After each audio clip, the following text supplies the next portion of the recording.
Mga kababayan, ang pambansang awit ng Pilipinas. Kayang mag-ibig, helas ng sinakanan, alam ng puso, sa titik mo'y buhay. Lupang hinirang, tuyang ka ng magiting, sa manlulupin, di ka pasisingil, sa nagatang tutok sa simoy at sa langit mong pagaw, ay hinatang tulang awit sa pagkayang minamahal.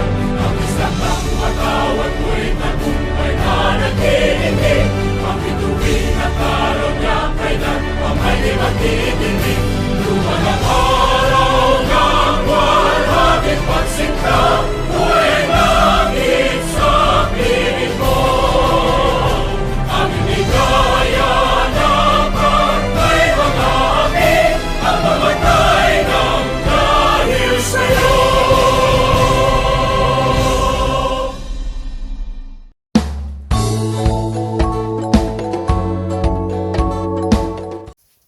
This is the moment, this is the day. Indeed, this is the day that we've waiting for. A vivacious evening to one and all. Welcome to the 2021 year-end exhibit and recital of the Ilocos Norte National High School Special Program in the Arts. This year's theme is Sarangten 2021. Sarangten connotes facing the battles that we encounter in our life. It is facing struggles and challenges that come in our way, which means there is no COVID can stop us from bringing out the best output of our students of the SEA. We are here to inspire our young artists that despite our situation, despite having no face-to-face classes, we were able to bring out the best of our students. So all we have to do is to sit back, relax, and enjoy the show. Once again, on behalf of the INNHS SPA family, welcome to the year-end exhibit and recital of the Ilocos Norte National High School Special Program in the Arts, Sarangten 2021.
First of all, I would like to extend my sincerest congratulations to Ilocos Norte National High School Special Program in the Arts for putting in so much effort during these hard times. The school has been off, but the students' learning has not. Kudos to all the teachers who are managing both their personal and professional life in such a crisis. It's highly appreciated and a huge upload to the school head, Mr. Jerry B. Carion, the head teacher, Mr. Jesse Cecil M. Monar, the SPA coordinator, Mr. Sherwin F. Cabrales, moreover, to the learners, and most of all, to the parents or guardians who are always there supporting and guiding their sons or daughters to continue pursue their education. Secondly, the special program in the Arts Division is to create young artists with aesthetic potentials that will contribute in preserving Filipino culture and heritage, and that's to include our culture as an Ilocano. That is why Ilocos Norte National High School's special program in the arts patterned that vision and come up an excellent young artist. Year-end recital provides an avenue for students to display their talents, particularly in music, visual arts, theater arts, media arts, creative writing, and dance. This year-end recital, also known as Grand Recital, that highlights the grade 10 class because this is their final culmination in showcasing their skills and talents. For this school year, varied adjustments were made, ensuring that the needs of the students have been catered and provided well. Despite the challenges brought by the pandemic, the program's vision was carried out and we are now ready to present this. For the coming days, weeks, months, and even years, the situation may still be uncertain because of this pandemic. So may I encourage everyone to continue this program to rise and shine, bringing hope and inspiration to all young aspiring artists. Once again, congratulations. It is with pride and honor that we would like to extend our greetings to the Ilocos Norte National High School Special Program for the Arts on the occasion of their virtual recital and exhibit with the theme Sarangten 2021. Despite the many challenges that we face, primarily due to the pandemic, the arts is an essential component of the everyday life of everyone. It is something that can uplift, that can draw the spirit of anybody, and that is truly important in times like this. I thank and I congratulate the Special Program for the Arts and the official DAM of Ilocos Norte National High School, especially the teachers, for honing the skills of our learners in the arts. It's very essential, as I earlier said. Let us keep this spirit burning, the spirit of the arts burning, because in these times during the pandemic, it is needed most. And let's keep on inspiring people, uplifting their spirit, so that all of these challenges that they are experiencing now will somehow be lessened, will somehow be helped by the things that we do in the arts. Let's move forward to keeping this program alive. Rest assured that the division office will always provide every support that we can to this program of Ilocos Norte National High School. To our young artists, may your spirit live to inspire other people through the things that you do. Again, congratulations and happy recital, everyone.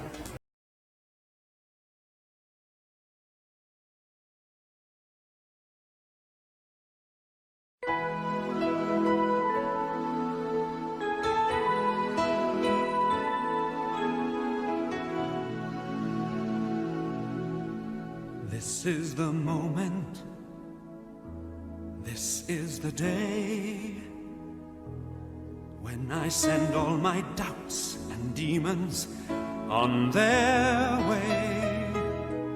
Every endeavor I have made ever is coming into play.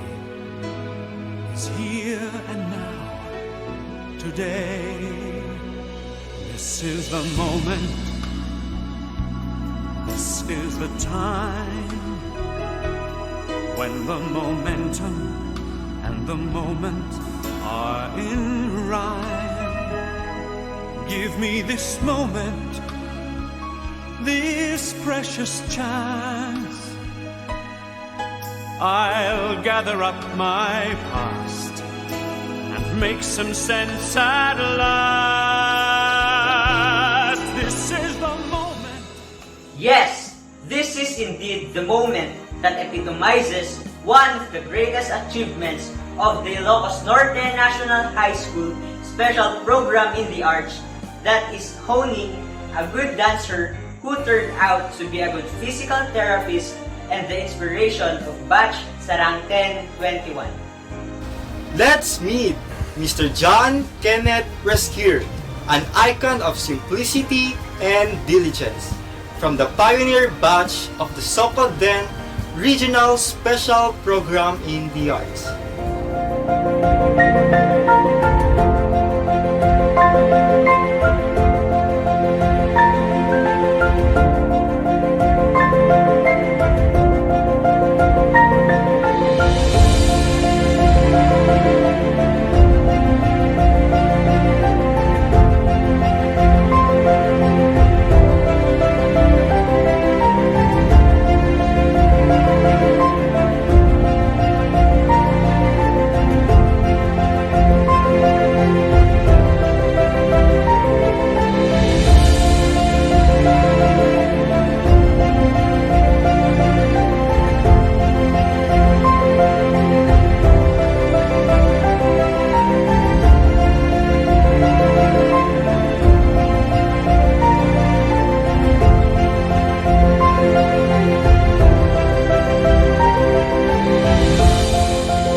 Mr. Kenneth believes that you don't get what you don't work for if you don't live by the virtue of diligence. So, young he was, he had been assiduous in his schoolworks. Hence, the class valedictorian of Cabeza Elementary School year 2000 and the class valedictorian of the Regional School in the Arts, Ilocos Norte National High School, major in dance. Such virtue had taken him a long way to go to realize his dream course, Bachelor of Science in Physical Therapy at the Mariano Marcos State University, Batac City, Ilocos Norte in 2009, and passed the Physical Therapy Philippines board exam in 2009. 2017 is his golden year. He passed the Australian Physiotherapy Council board exam. He went into postgraduate studies in clinical rehabilitation at Flinders University with intensive course in virtual reality and robotics in neurorehabilitation. Adelaide, South Australia, and became a registered physiotherapist in Australia by the Australian Health Practitioner Regulation Agency. In 2018 to 2021, he really worked so hard to be worthy of the certification in understanding and preventing dementia in the University of Tasmania, the certification in dementia rehabilitation in Flinders University, South Australia, and the certification in cardiorespiratory physiotherapy in Queensland Education, Queensland, Australia. Mr. Kenneth is destined to be an advocator of good health. Caring is my passion, he claimed. He has embraced the call of his profession and has pursued his career with the goal of saving humanity. These are manifested from the different work experiences he has been going through day by day. He worked as contractual physiotherapist in Our Lady of Lourdes Hospital, Manila, in November 2009 to March 2010. A full-time senior physiotherapist at the Health Cube Rehabilitation and Wellness Center in Manila in May 2010 to September 2015, and a full-time private home-based physical therapist in Manila in September 2015 to June 2017.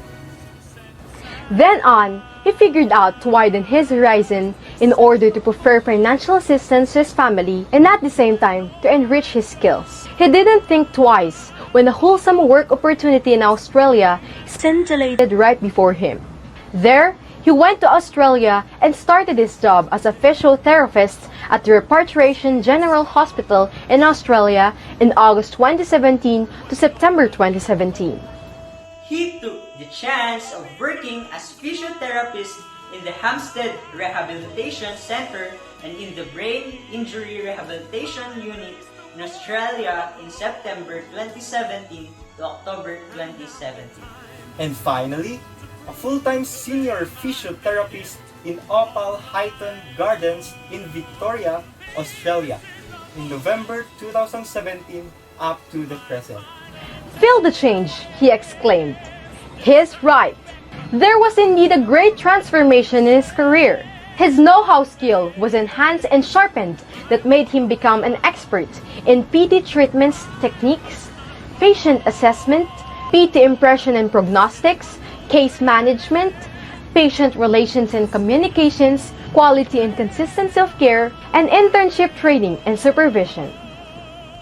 Feel better, move better, be better is the principle which Mr. Kenneth lives by in his everyday struggles. Yes, friends, this has manifested in his awards of recognition and appreciation he received. 2020 MVP Award, Healthcare Australia. The 2018 HCA Social Media Award for promoting the company. The 2018 Monthly MVP Award, the Elderly Care Advocate Award, the Work in an Aged Care Facility with COVID-19 Patients Award. Much more to know, he's a member of the Australian Physiotherapy Association and Philippine Physical Therapy Association.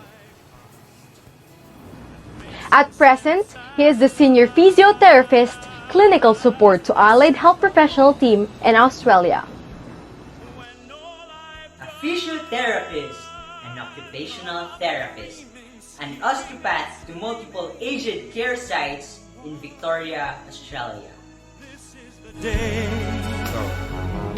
head of the Allied Health Team at Opal Highton Gardens in Australia. The principal physiotherapist at HCA Wellness Center, Highton Gardens in Australia. He supervises and mentors new grad physio, occupational therapist, and osteopath in Australia. An expert in virtual reality and robotic rehabilitation in dementia and gerontological physiotherapy, and in musculoskeletal and neurologic physiotherapy.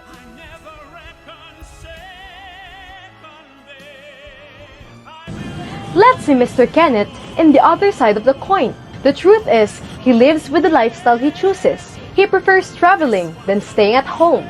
He loves dancing than singing. He enjoys playing badminton than basketball.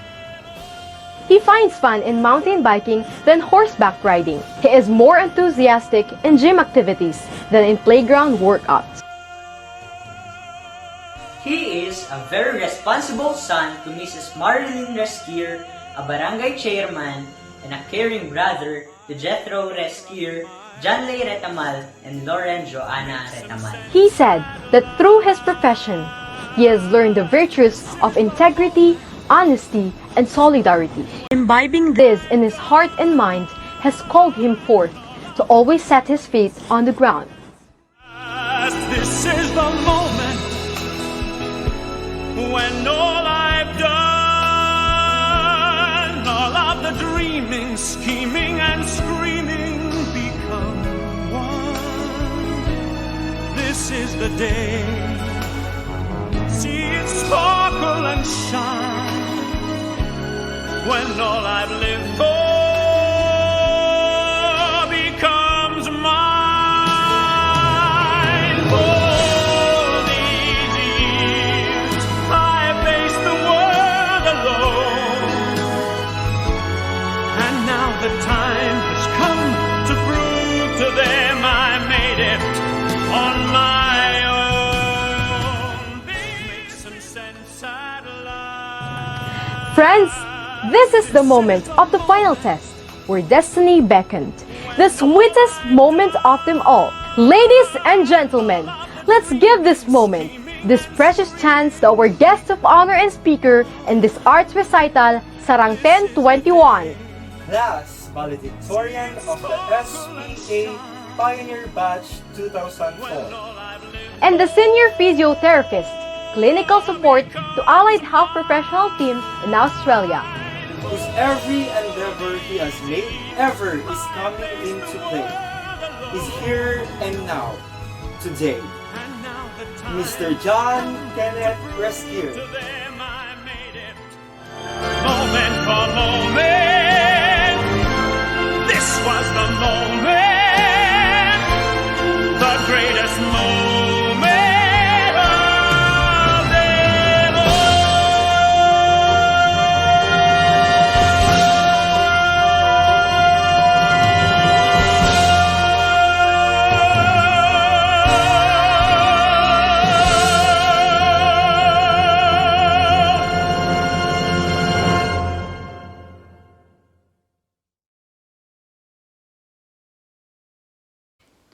Good evening. There will be times that no matter how much we fight to win, we feel like we will lose. But why do we still continue and give our very best, even in the times we knew our chances of winning were slim? For survival? For progress? For love? For the thrill? For all of this, the main reason is simply because we do not want to have any regrets. We strategize, we plan, we build, we exert effort because we don't want to regret that we didn't try hard enough. Mrs. Vilma D. Eda, Lawag City Schools Division Superintendent. Mr. Jerry V. Carion, Principal of Ilocos Norte National High School. Mr. Arsenio Kabakungan, MAPE Supervisor. Mr. Jesse Cecil Muna, Head Teacher Coordinator. Mr. Sherwin Cobrales, Teacher Coordinator. Teachers of the Ilocos Norte National High School, Special Program in the Arts.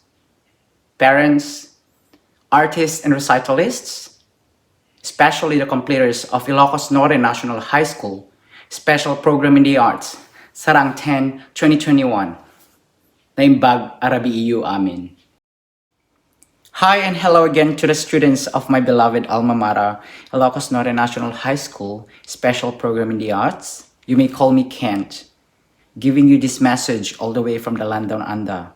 Currently a senior physiotherapist at Healthcare Australia and a proud alumnus of the Special Program in the Arts, Batch 2004. The moment we begin our journey in our beloved alma mater, we set foot in the unknown. It is rooted from courage how we are able to pursue our formative secondary education years, hand in hand with our appreciation and dedication to the arts. be it in music, visual arts, theater arts, creative writing, and mine, dance arts. And although we have high regards for the arts, people always and often misconstrue our time in the special program in the arts as fleeting.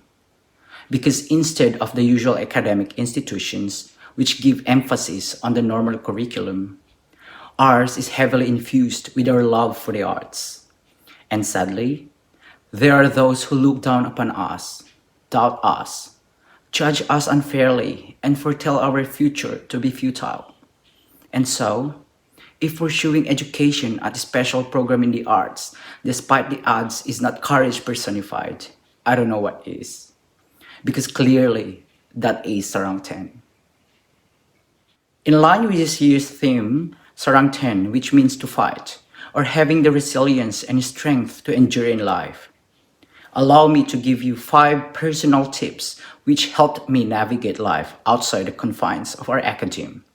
Hopefully, these seeds of wisdom will give you a preliminary arsenal in your next big battle. Tip 1. Don't be scared to share and show your feelings. You're going to feel a lot of things after this. Your feels will vary as times are already confusing as it is. And there you are, walking towards a new chapter in your life. But remember this, all your emotions are valid. What's important is what you do with those emotions. The actions person take when he or she feels something is what sets him or her apart. Losers from winners, fighters from cowards, dreamers from doers. Remember, emotions should fuel your action. Will you prove them wrong when they tell you you are a joke? Will you work on yourself when she leaves you for a better person? Will you work hard when you feel sorry about how your life is going? Or will you just give up when you feel bad? Never be afraid to keep it real. Tip 2. It's okay to not be okay. Some of you may be thinking that you need to take a rest first before searching for a job, before jumping into another course, before fighting another round. If you feel like you need to, then go take a time off. Rest comes in many forms, but no matter what the type of rest you take, rest will always be beneficial for your body, mind, and soul. Rest is a time for you not to be lazy, but to figure out who you are, what you desire, what makes you strong and weak. Rest prevents you from completely giving up. Rest helps you remember the important things. Just do not forget to wake up, stand up, and show up after you have revitalized yourself. Third tip. The only person you should compare yourself to is yourself. Not to judge, but Filipino culture can be quite toxic. Our folks tend to compare us to other kids, to our siblings, sometimes even to their own selves. When this happens, don't hate the big fox in your life. They most probably mean well, but just don't know how to communicate it properly. They're only doing what was done to them in the past. An age-old practice that you need to break in your generation. Don't hate a person or people you're being compared with to. They probably don't have any idea what the folks around you are doing.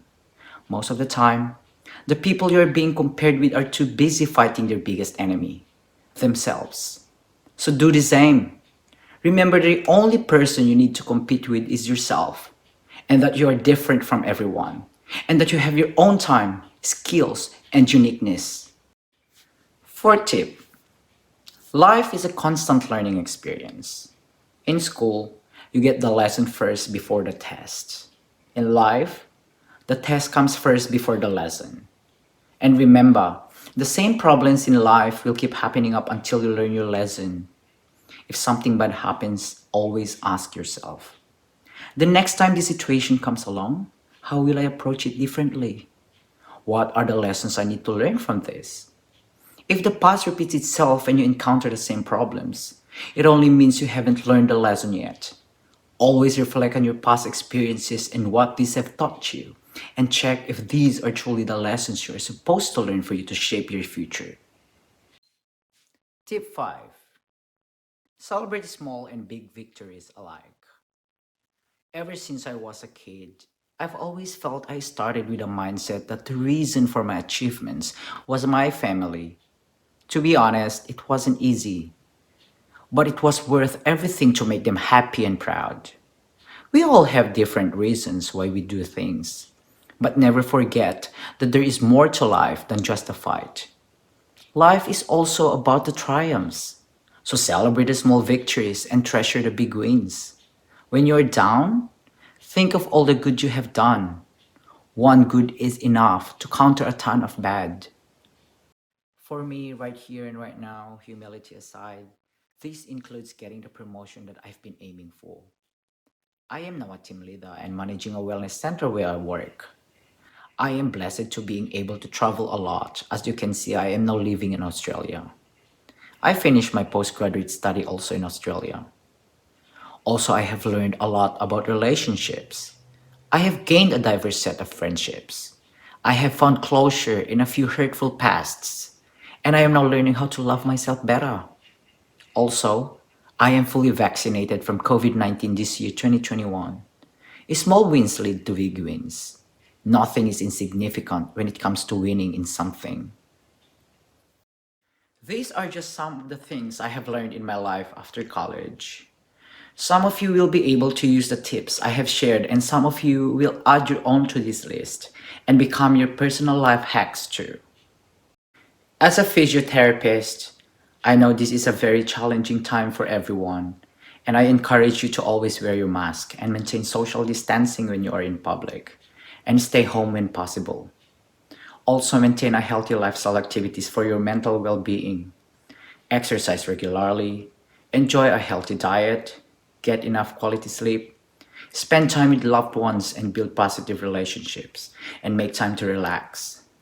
And the best thing you can do to keep us all safe is to get vaccinated.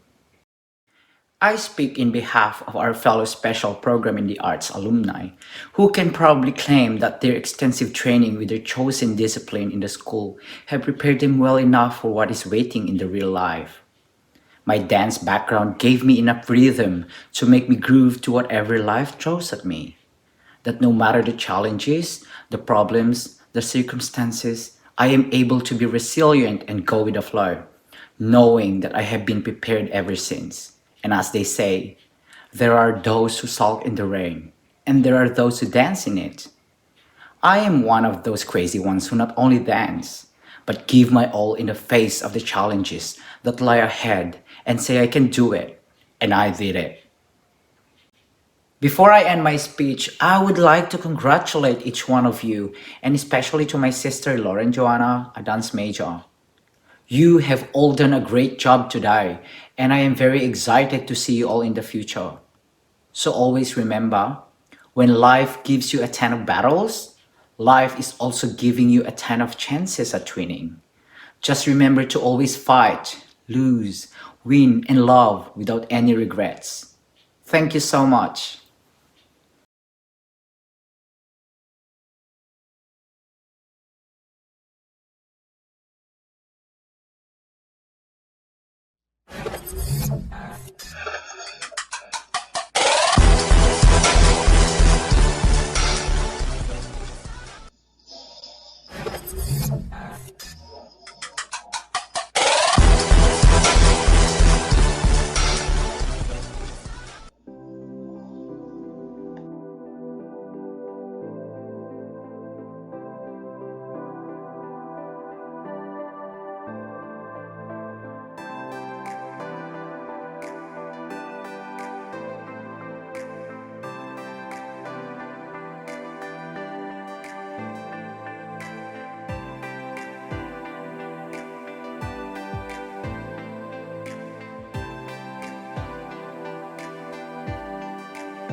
Oh, and here you are again with your millionth breakdown.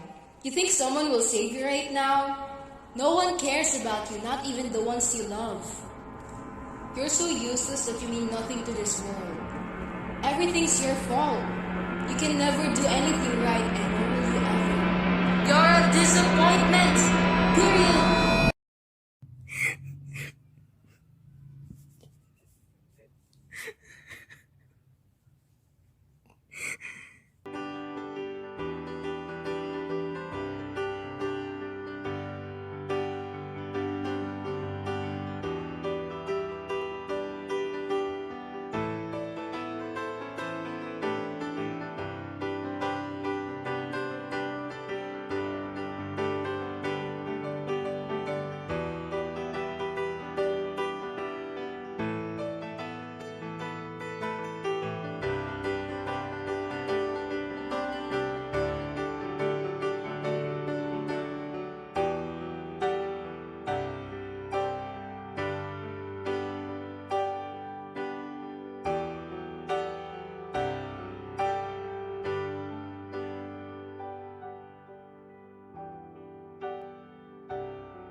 You're broken down and tired of living life on the merry-go-round, and you can't find a fighter, but I see it in you, so we gon' walk it out. And I'll rise up, I'll rise like the day. I'll rise up, I'll rise unafraid. I'll rise up, and I do it 1,000 times again.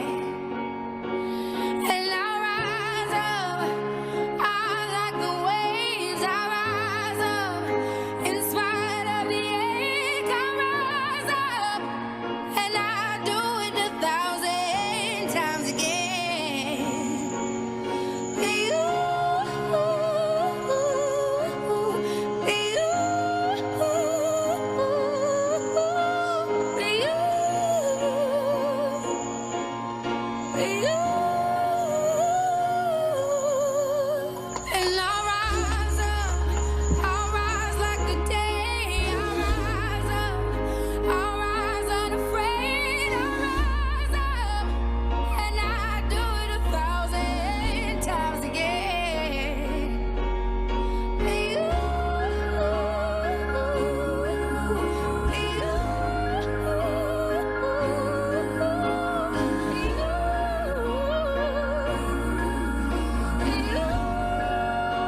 In the midst of this pandemic, no one can stop us in pushing our pen to express our inner voices.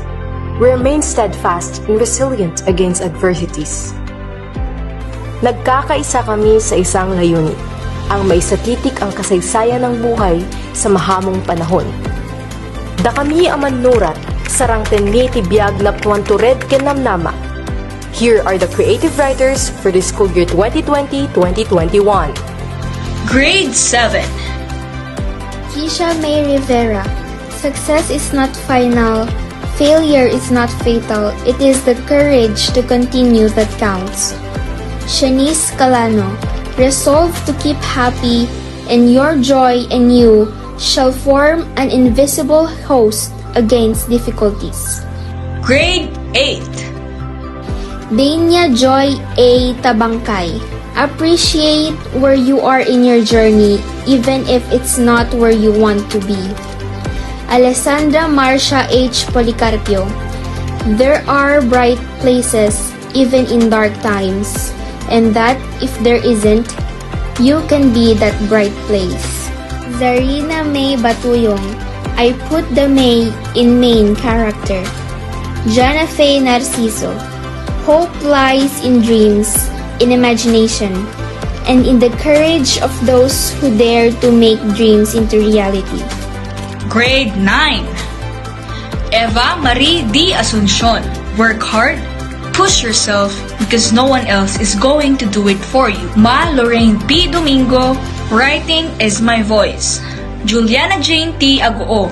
I am an old soul, made of mellifluous songs, under starry nights, of sweet innocence, of stolen kisses, and a heart that resides in yesterdays. Lorraine Jaisa J. Vidal. If they can do, then why can't I? Grade 10 Recitalists.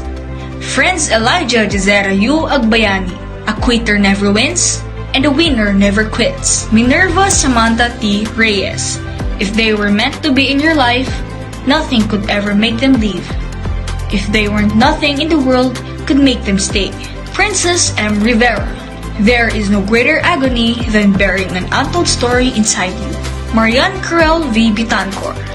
I was within and without, simultaneously enchanted and repelled by the inexhaustible variety of life. Our mentors. Mr. Richard M. Collado. For you to taste life's sweetest, you need to taste life's bitterest. Mrs. Carminet M. Pacom. I take one step, then another, then another. I am a writer. Hi, I'm Sam. I am Karel. And I'm Jazz. And this is our story. Hello, I am Marianne Carell of Graded Aspe Molina, and I am a creative writer. Back then, I didn't have any experiences in writing nor competing. Kasi di ba, if you're a writer, they eventually expect a lot from you having a lot of achievements. But for me, no. I had nothing to boast about. And maybe I can say that there's just one thing that I can boast about, and that is how I love writing. In the world of writing, I met a lot of new people who eventually became my companion for 4 long years. Jazz, Sam, and Princess. They were the friends I had, and they were the best. We grew together in hard times to prove we were the best. And now that we're moving up, we're finally publishing our first ever novel. It's overwhelming because who would have known that we made it this far? And that despite this pandemic, we were able to write the important things or events that marked our success. And one thing I realized is that maybe the worst thing that could happen for a writer is to lose his or her passion. Whilst I lost my passion in the midst, it all came running back to me, giving me the gist that certainly my words exist. I ceaselessly carried the burning passion inside of me because after all the strenuous work, the hardships and the pain, the mistakes, all the pieces that were shattered are now built different, rebuilding my dream into a reality. Ako si Friends Elijah Jezera U. Agbayani. Hilig kong umawit, umarte, at higit sa lahat ang magsulat. Bibigyan ko kayo ng nakakatuwang kwento sa kung kailan ko naging hilig ang pagsusulat.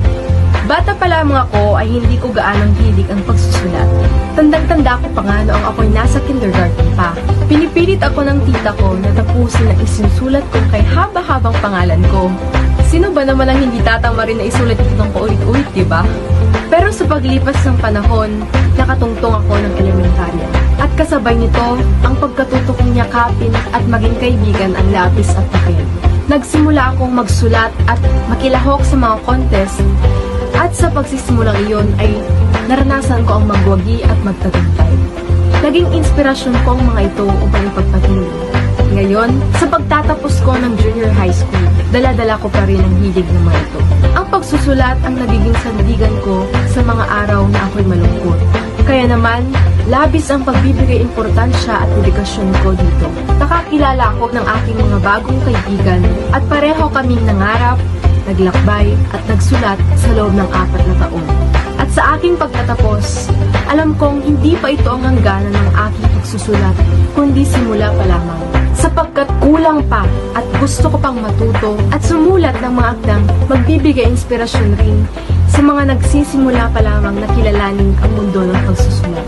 Kaya naman, nais ko sanang ibahagi sa inyo ang isa sa mga akdang isinulat ko na pinaglaanan ko ng oras, pagmamahal at higit sa lahat ng dedikasyon upang makabuo ng aking kauna-unahang nobela. Tanging ganda ang pamagat ng aking kauna-unahang nobela na orihinal kong isinulat. Ito ay ang kwento ng isang matabang babae na ninanais sa labanan ang tinatawag nilang body shaming. Ngunit, sa kanyang pagnanais na makamit ito, ay matatagpuan niya ang lalaking tutulong at magpapalatag ng kanyang loob upang maniwala sa kanyang sarili. Sana ay ito inyong basahin at maging inspirasyon sa inyo upang maniwala at makita sa inyong sarili ang inyong tanging ganda. Hi people, call me Sam. I'm 15 and have felt in love for the first time in 2019. He was the one I really wish to marry. Napaka-sweet niya and never niya akong sinasaktan. Our relationship was not that low-key. Our friends and some teachers know that. I wasn't prepared for an LDR until March 16, 2020. Came suddenly, schools were closed because of it. Mas napalapit ako sa pagsusulat at mas napalayo naman ako sa aking sinta. Writing has been my life aside from the fact that I already have this passion for writing as early as 6 years old, as I would read and eventually write like the writers of my Lola's book during the pandemic. I reflected a lot since I wasn't allowed to go out. Nicole Valeria, a young girl who wants to become a world-class book author. She believes that people will judge you kahit anong gawin mo o sabihin mo, but the pen, paper, and the book will never. She promised herself that she will do everything she can to be a writer. But what if she lost the spark of writing? What will she do if the person that supports her, aside from her parents, to become a writer, left her forever? Will Nicole Valeria continue her dream, or will she choose another path?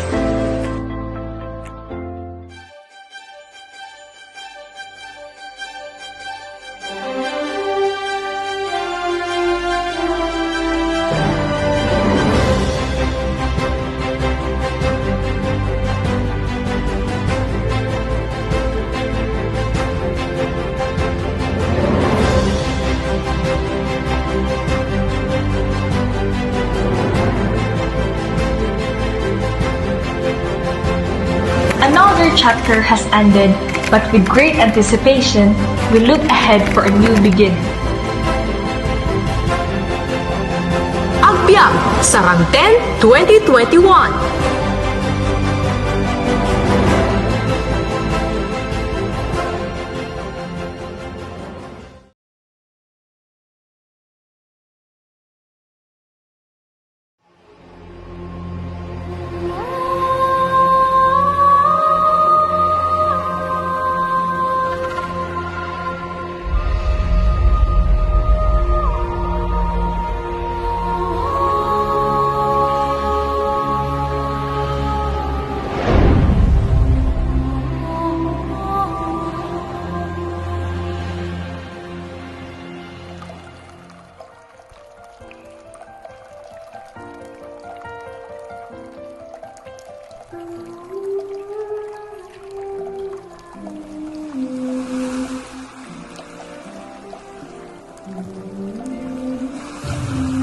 Jezabel, mapapagalitan na naman tayo pag nalaman nilang nandito na naman tayo sa mundo ng mga tao. Hay naku, Hermione. Mag-enjoy ka na nga lang. Minsan-minsan na nga lang tayo makapagpasyal. Dito sa batong ito nagtatagpo sina Jezebel at Fredo.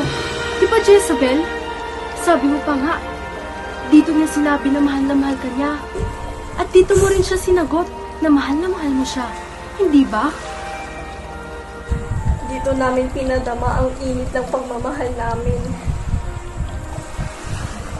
Dito kami nagsumpaan. Di ba sabi ni Fredo sa'yo, dito kanya kikitain araw-araw? Hay nako, 5 taon na tayong pabalik-balik dito. Wala pa rin siya. Kalimutan mo na lang si Fredo. Ang daming mga lalaki sa atin na nagkakagusto sa'yo. Hindi kayo para sa isa't isa. Oo nga, tao siya. Isda ka. Pasensya ka na, Bes, ha? Totoo naman kasi. Alam naman niya na sirena ka. At tanggap ka niya, di ba? Naging matapat naman ako sa kanya. Hindi siya nandiri sa akin. Hindi niya ako pinagtabuyan. Nakita ko sa kanyang mga mata ang totoong hangarin niya sa akin. At sa bawat haplos niya, ramdam ko ang init ng kanyang pagmamahal. Alam namin, Jezebel, na mahal ka ni Fredo.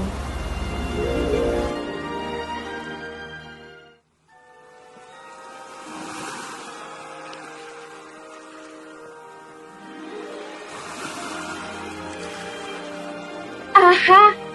Nandito naman pala ang mga sirenang kumakarengking sa mundo ng mga tao. Hoy! Alam niyo bang pinapaasa lang kayo ng mga lalaking may 2 paa? Oo nga! Aliw na aliw at gustong-gusto tayo ng mga iyan! Oh? Talaga ba? Oo! Aliw na aliw nilang inaalis ang mga kaliskis natin. Pagkatapos, iluluto tayo sa gas o uling man. O kaya, nilalamas-lamas tayo sa suka at luya para pulutan. Hay, sarap nila tayong inunguya-nguya. At pagkatapos, ang mga putok tinik natin, ihahagis sa pusa. At mga tira-tira, sa basura ang ending. Oo nga, no? Kita mo yan? Yan ang kapalaran natin sa mga kamay ng mga tao. Ha? Saan doon ang di mo naiintindihan, ha? At paano niya naman nalaman na ganun ang trato nila sa mga isda? Aber? Napanaginipan ko, uy!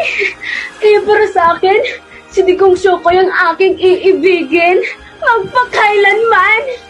Ay, Jezebel, gumising ka!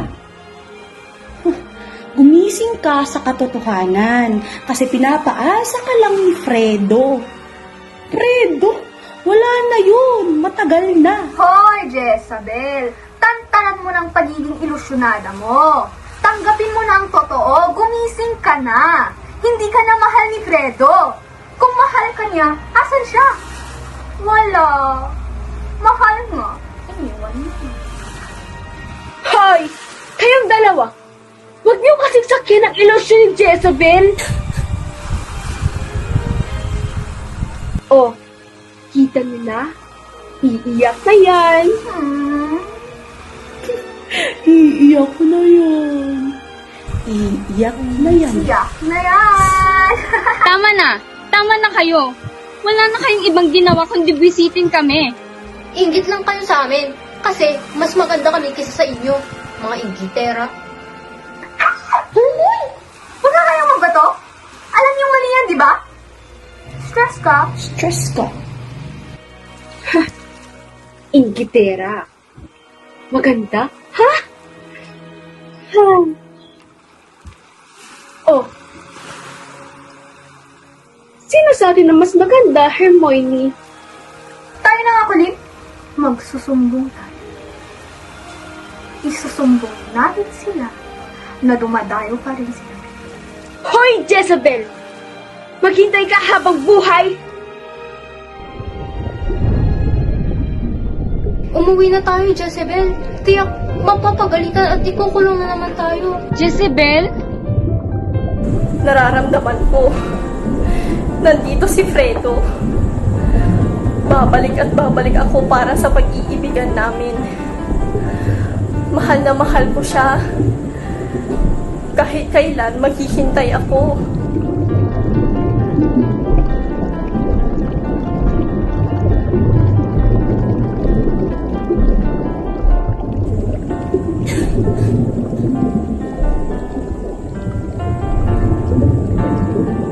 Jezebel, tayo na! Halika na! Tayo na. Fredo! Jezebel! Jezebel! Jezebel, mahal na mahal kita.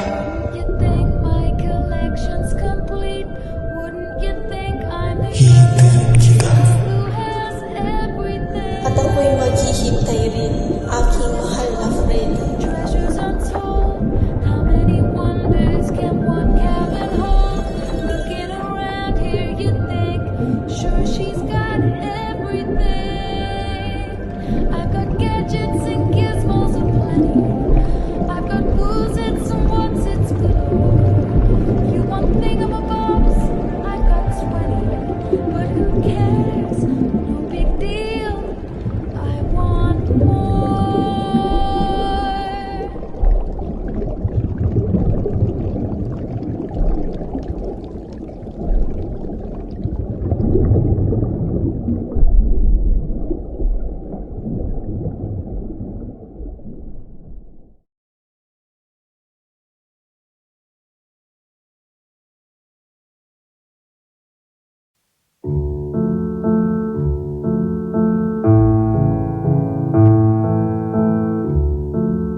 It's like walking through the sky where the stars come and go. It's the light within my reach, not as distant as it seemed. Dreams are more.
Every day that I wake up in a nightmare. Every day that I wake up, I can never see quite clear. When I look at my surroundings, and everybody still doubts me, I wanna live to hear a crowd sing all my lyrics so loudly. I miss a time when we would all get together. I guess it's fine, but I really wish that we were better. Real talk, sipping drinks without all the pressure. Now everybody needs to think about posting whatever. When people ask how I'm doing, I've never been better. That's really not a conversation I'm willing to enter. How come we all continue forcing out all of this pressure? I'm just sick of these opinions and all of these lectures. I need my space now so I can feel nothing. I live this nightmare so I can be something. I do what I love and hope you will love me. I face this nightmare, no I am not running. Don't let your vision be blurry. Yeah, lock into your journey. Yo, and you can start real early. You could be 13 or you could be 30. But it's your life to live, yeah. Yo, so what you got to give, huh? Yeah, you better get after it. Don't you dare quit, don't you dare kid. You got dreams, then you're like me. So try like me, so fight like me. Take a hold of your life and thrive like me, so you could put the nightmares to sleep like me.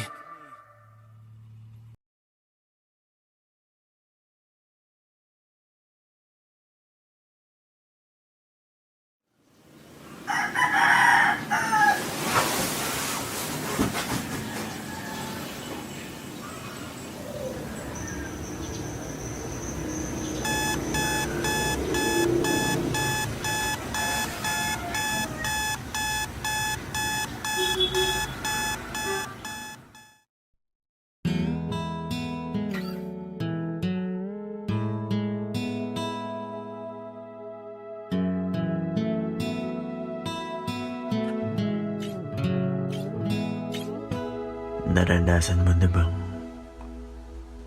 gumising sa umaga na para bang may kulang?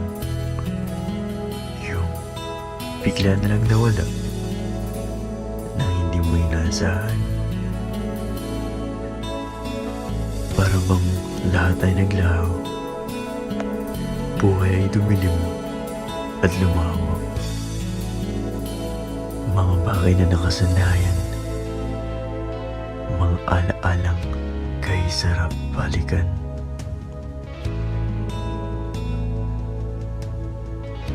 Oras at sandali na masaya, puno ng kulitan at tawa. Pero sa isang iglap, naglaho ang lahat.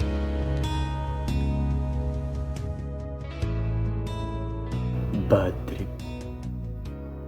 Walang allowance.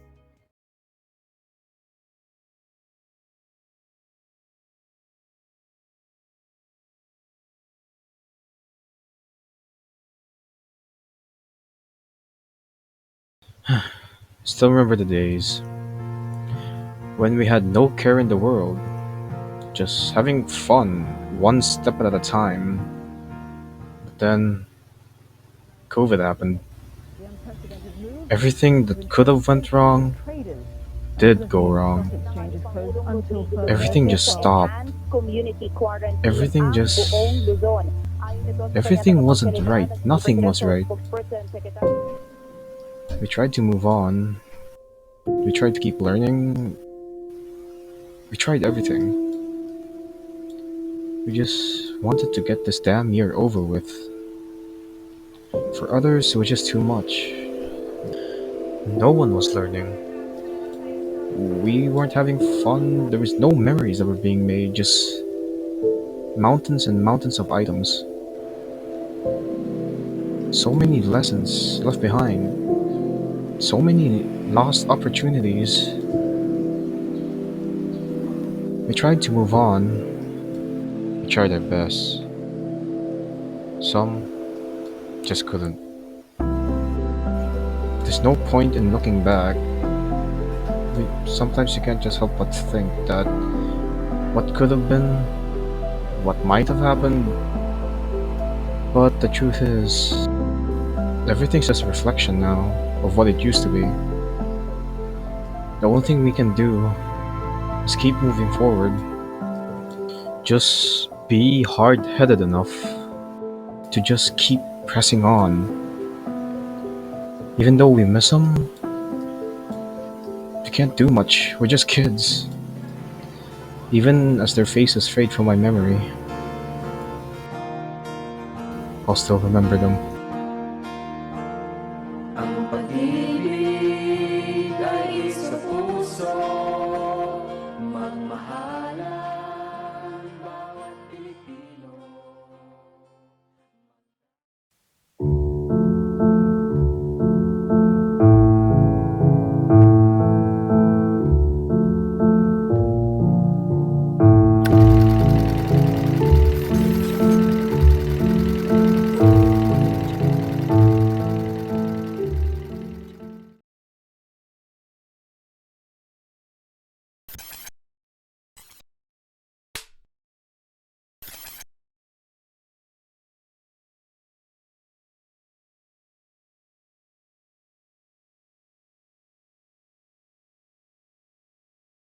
Dance, as an art, is an expression of an idea or emotion.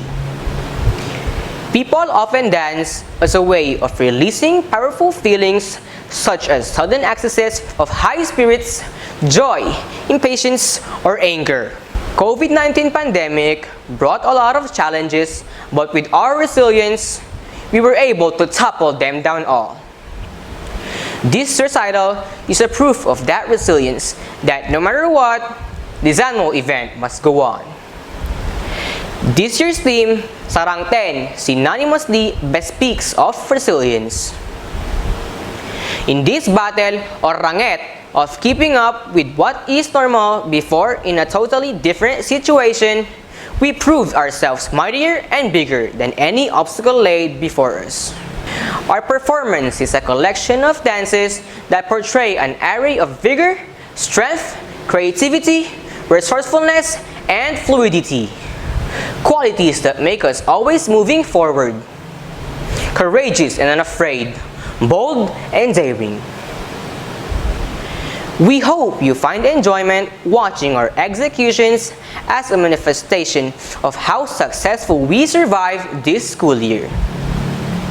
Sinarangit mi, anapnuan namnama, ken si papasnek dagiti panubok adimteng kada kaming agad-adal. Agbyag, SPA Dance Major.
are in an era of uncertainty. We are in a crossroad of consistency. We are tried by integrity, but we remain steadfast with our resiliency. With these seemingly insurmountable situations, we cling into something that gives us hope, give us light, renewed strength, and steers our ingenuity and creativity to create positive energy. At sa panahong nagkaroon tayo ng pag-aalinlangan at nawalan ng pag-asa, naging karamay natin ang musika. Linilipad nito ang ating mga kamalayan at dinuduyan ang ating puso kapag tayo ay nahihirapan. Kaya ngayong gabi, ating pagsaluhan ang mga awiting naging saksi sa mga araw at gabi ng pighati na hinalinhan ng ngiti sa mga labi. Here are the students of the special program NBR's Vocal Music in their grandest final performance, featuring Sean Isaac Ranay, the composer and arranger of this year's final song of the Vocal Music, Musika, Tulay sa Pagkakaisa. Nakasagana amang saranget iti anyaman nga panubok, tinigra, ken pandemya. Sarangten kadwata yuti musika.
Musika, tulay sa pagkakaisa, mga himig na nagbibigay pag-asa.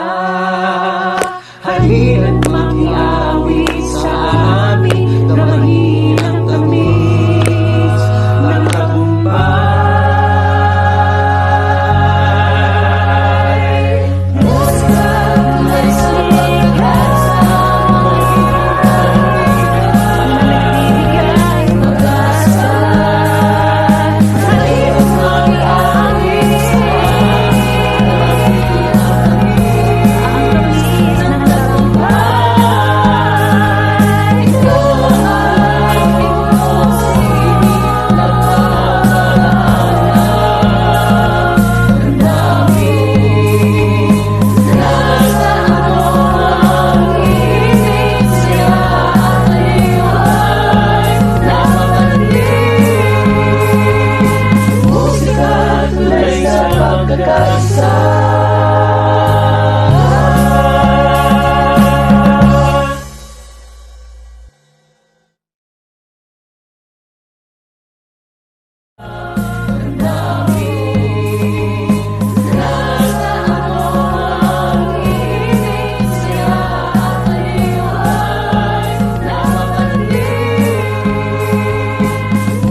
Sarangten 2021 year-end recital of the Special Program in the Arts of Ilocos Norte National High School is a time of celebration of gratefulness in reaping the fruits of rich imagination and creativity of our students, as projected in diverse sphere of artistry and dance, music, drama and theater arts, creative writing, visual and media arts.